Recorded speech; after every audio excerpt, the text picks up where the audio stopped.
Hello hello मेरे प्यारे बच्चों, welcome back to my YouTube channel. तो आज हम पढ़ेंगे बायोलॉजिकल क्लासिफिकेशन का एक माइंड मैप, जो कि वन शॉट रिवीजन होगा।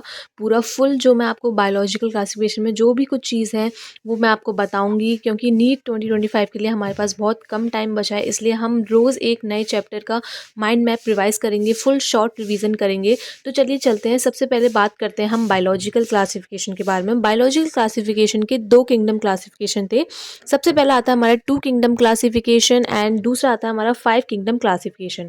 अब टू किंगडम क्लासिफिकेशन था वो हमारे लीनियस ने दिया था, और जो फाइव किंगडम क्लासिफिकेशन था वो हमारे विट्टिकन ने दिया था। टू किंगडम क्लासिफिकेशन जो हमारे लीनियस ने दिया था वो था हमारा kingdom Plantae and kingdom Animalia. ये बहुत शॉर्ट मैंने आपको ऊपर ही ऊपर मैं आपको ओवरऑल बता दे रही हूँ, क्योंकि इसके अंदर का आपको खुद पढ़ना पड़ेगा, क्योंकि अब ये नीट के 2025 के लिए बहुत कम टाइम बचा है। इसलिए मैं आपको बेसिक चीज़ नहीं बता सकती, लेकिन बेसिक चीज़ मैं आपको जो मेरे यूनिट शॉर्ट्स होते हैं उसमें मैं आपको ज़रूर बताऊँगी। लेकिन ये जो है ये वन शॉट रिवीजन है, तो मैं आपको इसका ओवरऑल बता देती हूँ मैं आपको। तो सबसे पहले बात करते हैं हम टू किंगडम क्लासिफिकेशन, जो कि हमारा लीनियस ने दिया था kingdom Plantae and kingdom Animalia. अब क्या होता है, आप सबसे पहले बात करते हैं हम किंगडम मोनेरा। किंगडम मोनेरा की बात करते हैं। ये हम आपके ये फाइव किंगडम क्लासिफिकेशंस में आते हैं। Kingdom Monera, kingdom Protista, kingdom fungi, kingdom Plantae and kingdom Animalia. ठीक है। अब बात करते हैं हम किंगडम फर्स्ट मोनेरा की। मोनेरा में हमारे प्रोकैरियोटिक्स आते हैं। अब प्रोकैरियोटिक्स में आते हैं तो इसमें हमारा किंगडम मोनेरा में दो टाइप के होते हैं हमारे, Archie bacteria and you bacteria. Archie bacteria हमारे हेलोफिल्स आते हैं, दूसरा आते हैं हमारे थर्मोएसिडोफिल्स, और तीसरा आते हैं हमारे मिथेनोजेंस। ठीक है। इसके एग्जाम्पल्स भी मैं आपको वन शॉट में आपको मैं रिवाइज करवा दूंगी, लेकिन अभी ओवरऑल जानना ज़रूरी है कि किंगडम मोनेरा में कौन कौन से आते हैं, और मोनेरा के किंगडम में जो टाइप हैं उसके भी कौन से टाइप हैं। तो सबसे पहले आता है किंगडम मोनेरा, जिसे हम प्रोकैरियोटिक्स बोलते हैं। और प्रोकैरियोटिक्स में इसमें हमारे आर्की बैक्टीरिया आते हैं और यू बैक्टीरिया आते हैं। अब आर्की बैक्टीरिया में तीन टाइप के होते हैं, हेलोफिल्स, थर्मोएसिडोफिल्स एंड मेथनोजेंस। और यू बैक्टीरिया की बात करते हैं। यू बैक्टीरिया में हमारे भी तीन टाइप के आते हैं, फोटोसिंथेटिक ऑटोट्रॉप्स, कीमोसिंथेटिक ऑटोट्रॉप्स और हेटरोट्रॉपिक बैक्टीरिया। अब इसमें मैंने एक स्टार मार्क किया है, जो मैं आपको बता देती हूँ। इसमें यू बैक्टीरिया में एक स्मॉलेस्ट लिविंग सेल्स होती है, जिसे हम बोलते हैं माइकोप्लाज्मा। ये बहुत इंपॉर्टेंट चीज़ है, ये हमारे एमसीक्यू में एक नंबर में पूछ ली जाती है। तो ये है कि यू बैक्टीरिया में स्मॉलेस्ट लिविंग सेल्स कौन से, ये हमारी माइकोप्लाज्मा सेल्स होती हैं। और आर्की बैक्टीरिया में तीन टाइप में हो गए, और यू बैक्टीरिया में भी तीन टाइप हो गए, और यू बैक्टीरिया की स्मॉलेस्ट लिविंग सेल हमारी माइकोप्लाज्मा है। अब बात करते हैं हम किंगडम प्रोटिस्टा के बारे में। अब किंगडम प्रोटिस्टा के बारे में हम बात करेंगे तो किंगडम प्रोटिस्टा में हमारे फाइव टाइप में आते हैं, slime moulds, euglenoids, dinoflagellates, chrysophytes and protozoans. अब स्लाइम मोल्ड्स में हमारे प्लाज्मोडियम आता है। एग्जाम्पल है ये इसके, ये यूनिसेलुलर यूकेरियोटिक्स होते हैं। ये इसमें हमारे फाइव टाइप्स में होते हैं, slime moulds, euglenoids, dinoflagellates, chrysophytes and protozoans. अब स्लाइम मोल्ड्स के जो एग्जांपल आता है उसमें आता है हमारा प्लाज्मोडियम। यूग्लिनॉइड्स में आता है हमारा यूग्लिना एंड पेरानिमा। डाइनोफ्लैजिलेट्स में आता है हमारा नॉक्टुलुका एंड गोनुलोक्स। क्रिसोफाइट्स में आते हैं हमारे diatoms and golden algae. And protozoans में आते हैं हमारे एनिमल लाइक प्रोटिस्ट। तो ये हो गए किंगडम प्रोटिस्टा में यूनिसेलुलर यूकेरियोटिक्स होते हैं, और इसमें फाइव टाइप में होते हैं, slime moulds, euglenoids, dinoflagellates, chrysophytes and protozoans. अब स्लाइम मोल्ड्स जो होते हैं वो हमारे उसके एग्जांपल में हमारा आता है प्लाज्मोडियम। यूग्निलॉइड्स में आता है हमारा यूग्लिना एंड पेरानिमा। डाइनोफ्लैजिलेट्स में आता है हमारा नॉक्टुलुका, गोन्यूलिक्स। और क्रिसोफाइट्स में आता है हमारे डायटम्स एंड गोल्डन एल्गी। क्रिसोफाइट्स ये बहुत इंपॉर्टेंट पूछ लिया जाता है। और फिर आता है हमारा प्रोटोजोन्स, जिसमें हमारे प्रोटिस्टा जैसे एनिमल्स लाइक आ जाते हैं। ठीक है। अब बात करेंगे हम किंगडम फंगी के बारे में। किंगडम फंगी, ये फंजाई बोलते हैं हम इसे, बट ये किंगडम फंगी हम नॉर्मली बोलते आ रहे हैं, बट फंजाई इसका नाम होता है। तो किंगडम फंजाई, तो इसमें आते हैं हमारे मल्टी सेलुलर डिकम्पोजिशंस। मल्टी सेलुलर डिकम्पोजिशंस में आते हैं, इसमें हमारे फोर टाइप्स में आते हैं हमारे, फाइकोमाइसिटीज़, एस्कोमाइसिटीज़, बेसिडोमाइसिटीज़ एंड ड्यूट्रोमाइसिटीज़। ठीक है। अब हमने प्रोटिस्टा के बारे में पढ़ लिया। प्रोटिस्टा में भी हमारे फाइव टाइप में आते थे। अब किंगडम फंजाई भी हमारे फोर टाइप में है, हमारे फाइकोमाइसिटीज़, एस्कोमाइसिटीज़, बेसिडोमाइसिटीज़ एंड ड्यूट्रोमाइसिटीज़। ठीक है। अब बात करते हैं हम लाइकिन। लाइकिन की अगर हम बात करते हैं, लाइकिन जो होता है वो हमारा दो टाइप में होता है, फाइकोबॉइंट एंड माइकोबॉइंट। फाइकोबॉइंट जो होता है वो हमारा एल्गल कंपोनेंट होता है, और माइकोबॉइंट जो होता है वो हमारा फंगल कंपोनेंट होता है, और इन दोनों का मिक्सचर में हमारा सिम्बायोटिक एसोसिएशन होता है।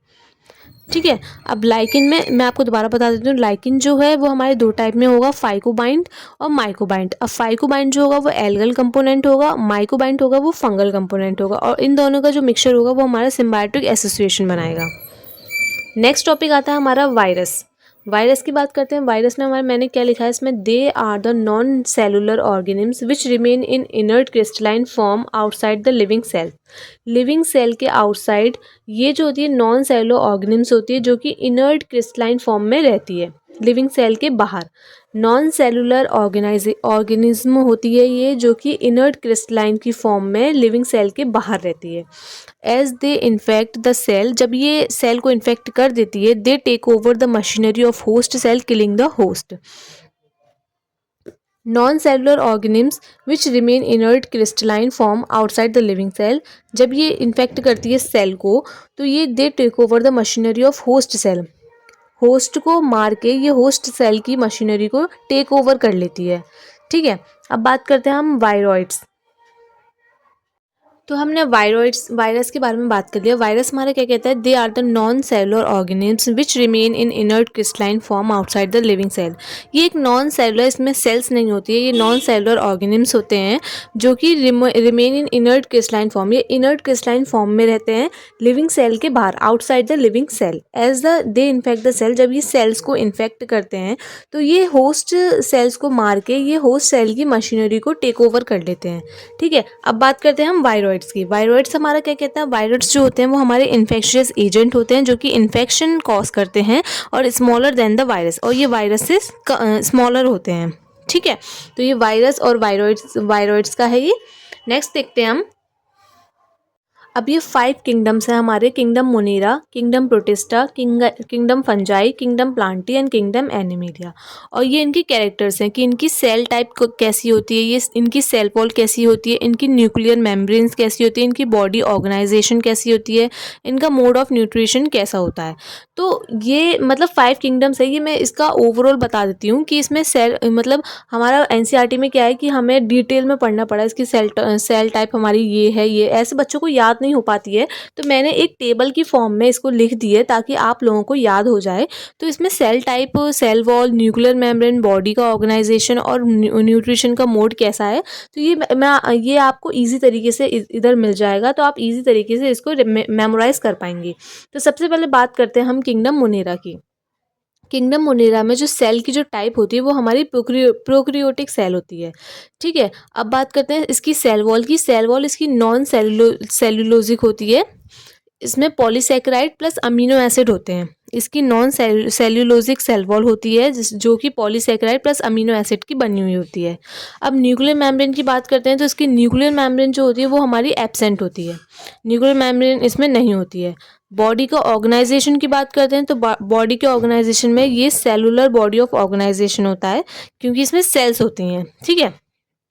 अब बात करते हैं mode of nutrition. Mode of nutrition के अगर हम बारे में बात करेंगे तो ये ऑटोट्रॉपिक होता है, कीमोसिंथेटिक होता है, फोटोसिंथेटिक होता है, हेटरोट्रॉपिक होता है, सेप्रोफाइटिक और पैरासिटिक इनका मोड ऑफ न्यूट्रिशन होता है। बेसिकली इनका मोड ऑफ न्यूट्रिशन सब होता है, बट ये है कि बताना पड़ता है कि मोड ऑफ न्यूट्रिशन इसमें कौन कौन सा होता है। अब मैं आपको दोबारा से बताती हूँ। किंगडम मोनेरा में सेल की जो टाइप होती है वो प्रोकैरियोटिक होती है, इसकी जो सेल वॉल होती है वो नॉन सेलुलोजिक होती है जो कि पॉलीसेकेराइड प्लस अमीनो एसिड से बनी हुई होती है। इनके अंदर न्यूक्लियर मेम्ब्रेन एब्सेंट होती है। बॉडी ऑर्गेनाइजेशन इनका सेलुलर होता है। मोड ऑफ न्यूट्रिशन इनका ऑटोट्रॉपिक, कीमोसिंथेटिक, फोटोसिंथेटिक, हेटरोट्रॉपिक और सेप्रोफिटिक पैरासिटिक होता है। ठीक है। अब बात करते हैं हम किंगडम प्रोटिस्टा के बारे में। किंगडम प्रोटिस्टा में इसकी जो सेल की टाइप होती है वो होती है हमारी यूकैरियोटिक सेल टाइप होती है हमारी। इसमें अगर हम सेल वॉल के बारे में बात करें तो सेल वॉल जो होती है प्रेजेंट इन सम, ये मैंने क्या लिखा है, प्रेजेंट इन सम, सिर्फ कुछ ही में ही प्रेजेंट होती है, बाकी यूकैरियोटिक ऑर्गेनिम्स में प्रेजेंट नहीं होती है, सिर्फ कुछ ही यूकैरियोटिक ऑर्गेनिम्स में प्रेजेंट होती है। न्यूक्लियर मेम्ब्रेन इसमें प्रेजेंट होती है। बॉडी ऑर्गेनाइजेशन इनका सेलुलर होता है और इनका मोड ऑफ न्यूट्रिशन हमारा ऑटोट्रॉपिक, फोटोसिंथेटिक एंड हेटरोट्रॉपिक होता है। प्रोटिस्टा की किंगडम प्रोटिस्टा के बारे में अगर हम बात करते हैं तो इसकी जो सेल की जो टाइप होती है वो यूकैरियोटिक होती है। सेल वॉल जो होती है वो कुछ ही यूकैरियोटिक ऑर्गेनिम्स में प्रेजेंट होता है। न्यूक्लियर मेम्ब्रेन की बात करते हैं तो इसमें प्रेजेंट होती है न्यूक्लियर मेम्ब्रेन। बॉडी ऑर्गेनाइजेशन इनका सेलुलर होता है और मोड ऑफ न्यूट्रिशन इसमें हमारा ऑटोट्रॉपिक, फोटोसिंथेटिक एंड हेटरोट्रॉपिक होता है। अब बात करते हैं हम किंगडम फंजाई के बारे में। किंगडम फंजाई की अगर हम बात करते हैं तो इसका जो सेल का टाइप होता है वो यूकेरियोटिक होता है। मुनेरा को छोड़ के kingdom Protista, kingdom Fungi, kingdom Plantae, kingdom Animalia, इन सब में सेल का टाइप यूकेरियोटिक होता है। ये बात एक बहुत बहुत ज़रूरी है, इंपॉर्टेंट है, याद रखने वाली है और ये बहुत इजी तरीके से हमें याद हो जाएगी कि मुनेरा किंगडम को छोड़ के बाकी सारे किंगडम की सेल टाइप होती है वो हमारी यूकेरियोटिक होती है। सिर्फ मुनेरा की ही हमारी प्रोकैरियोटिक होती है। अब किंगडम फंजाई में सेल की टाइप यूकेरियोटिक है। सेल वॉल की अगर हम बारे में बात करते हैं तो सेल वॉल में हमारा प्रेजेंट मिलता है विदाउट सेलुलोज, सेलुलोज के बगैर हमारा सेल वॉल प्रेजेंट होती है। ठीक है, न्यूक्लियर मेम्ब्रेन इसमें प्रेजेंट होती है। बॉडी ऑर्गेनाइजेशन मल्टी सेलुलर और लूज टिश्यू। सेल बहुत मतलब मल्टी सेलुलर, एक से ज़्यादा सेल, दो से ज़्यादा सेल से बनी हुई होती हैं, मल्टी सेलुलर होती है और लूज टिश्यू होता है इनका। मोड ऑफ न्यूट्रिशन की अगर हम बात करते हैं, मोड ऑफ न्यूट्रिशन में हमारा हेटरोट्रॉपिक होता है, सेप्रोफिटिक, पैरासिटिक होता है। ठीक है, अब बात करते हैं हम किंगडम प्लांटी के बारे में। किंगडम प्लांटी में इनका सेल का टाइप होता है यूकेरियोटिक। सेल वॉल की अगर हम बारे में बात करते हैं तो सेल वॉल जो होता है वो प्रेजेंट होता है बट वो सेलुलोज की फॉर्म में प्रेजेंट होता है। किंगडम फंजाई में विदाउट सेलुलोज की फॉर्म में प्रेजेंट होता है और किंगडम प्लांटी में विद सेलुलोज की फॉर्म में प्रेजेंट होता है। न्यूक्लियर मेम्ब्रेन प्रेजेंट होती है। अब जो मैं आपको एक बात बताऊं कि सेल के टाइप और न्यूक्लियर मेम्ब्रेन ये बहुत इजी है याद करने में, मेमोराइज करने के लिए। तो हमारे किंगडम प्रोटिस्टा, किंगडम मोनेरा में प्रोकैरियोटिक सेल टाइप होता है, बाकी सारे किंगडम में यूकेरियोटिक होता है। अब न्यूक्लियर मेम्ब्रेन की बात करते हैं तो किंगडम मोनेरा में एब्सेंट होती है न्यूक्लियर मेम्ब्रेन, बाकी सारे किंगडम्स में प्रेजेंट होती है। This is the easy way to memorise the 5 kingdom classification. क्योंकि इसको अगर हम, अब हमारे पास इतना कम टाइम बचा है, सिर्फ only 4 months are left for the NEET 2025, तो इसको मेमोराइज करने में काफ़ी टाइम लग सकता है। जो बच्चे फ्रेशर्स हैं या फिर जो बच्चे जिनका ये चैप्टर नहीं हो पाया है, तो उनके लिए मैंने ये ऐसा माइंड मैप क्रिएट किया है ताकि उनको अच्छे से मेमोराइज हो। प्लीज़ प्लीज़ दोबारा रीचेक करके ज़रूर देखिएगा और जिनके पास पेन और कॉपी पेन लेके बैठे हुए हों वो उसको लिखिए, ज़रूर लिखिए, क्योंकि मैंने भी ये खुद लिखा है एनसीईआरटी में से ताकि आप लोगों को ईजी वे में मेमोराइज हो सके। तो किंगडम प्लांटी के बारे में हम बात कर रहे थे, तो किंगडम प्लांटी में हमारा न्यूक्लियर मेम्ब्रेन जो होगा वो प्रेजेंट होगा। बॉडी का ऑर्गेनाइजेशन हमारा टिश्यू या फिर ऑर्गन सिस्टम होगा। ठीक है, मोड ऑफ न्यूट्रिशन के बारे में बात करते हैं तो ऑटोट्रॉपिक होगा, फोटोसिंथेटिक। ठीक है, अब बात करते हैं लास्ट किंगडम एनिमेलिया की। किंगडम एनिमेलिया में हमारा सेल का टाइप होगा हमारा यूकेरियोटिक। सेल वॉल जो होती है वो हमारी एब्सेंट होगी, इसमें सब में प्रेजेंट होगी, किसी की सेलुलोज की फॉर्म में, किसी की नॉन सेलुलोज की फॉर्म में और किसी कुछ में प्रेजेंट होगी। बट एनिमेलिया, किंगडम एनिमेलिया में हमारी जो सेल वॉल होगी वो हमारी एब्सेंट होगी। न्यूक्लियर मेम्ब्रेन प्रेजेंट होगी। बॉडी का ऑर्गेनाइजेशन टिश्यू होगा, ऑर्गन होगा और ऑर्गन सिस्टम होगा। ठीक है, मोड ऑफ न्यूट्रिशन की बात करते हैं तो मोड ऑफ न्यूट्रिशन हमारा हेटरोट्रॉपिक होगा, जिसे हम होलोजोइक या फिर सेप्रोफिटिक भी बोलेंगे। ठीक है, तो ये थे हमारे 5 kingdom classification in detail. Overview है ये हमारे, जिसमें सेल की टाइप कैसी होगी, सेल वॉल कैसा होगा, न्यूक्लियर मेम्ब्रेन कैसी होगी, बॉडी का ऑर्गेनाइजेशन कैसा होगा एंड मोड ऑफ न्यूट्रिशन कैसा होगा। मेरी वीडियो पसंद आई हो तो प्लीज़ चैनल को लाइक करें, सब्सक्राइब करें, शेयर करें और प्लीज़ प्लीज़ वापस से रीचेक करके ज़रूर देखिए। ऐसे ही मैं आपके माइंड मैप तैयार करती रहूँगी और आगे मैं आपको ओवरऑल सारे के सारे जो चैप्टर्स हैं उसके मैं आपके माइंड मैप्स आपको दूंगी। तो आप प्लीज़ मैं आपको रिवाइज़ कराऊँगी, मेमोराइज़ कराऊँगी, तो जिसमें आपको ईजिएस्ट वे में लगेगा। तो please please please stay tune to my YouTube channel and subscribe to my channel. Bye everyone.